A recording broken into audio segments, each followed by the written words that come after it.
পৃথিবীতে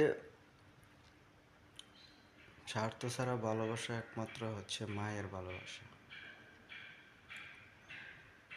আর এই মায়ের ভালোবাসাকে তুচ্ছ করে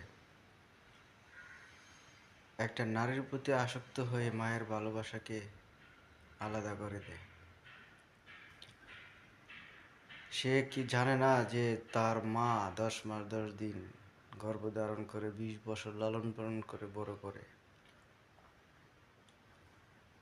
পরে 2 দিনের সম্পর্ক, 2 দিনের পরিচয় মেয়ের সাথে সম্পর্ক করে বিয়ে করে আলাদা হয়ে যায়, মা বাবাকে তুচ্ছ করে দেয়।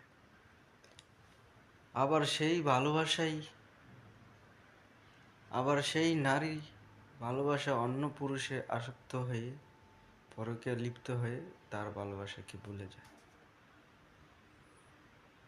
তো সেই জন্যই বলি, স্বার্থ ছাড়া ভালোবাসা হচ্ছে একমাত্র মায়ের ভালোবাসা।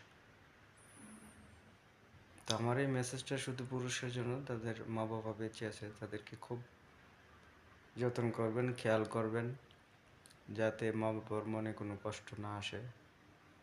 পৃথিবীতে যার বাবা নাই সেই বুঝে যে বাবার অভাবটা কত বড়।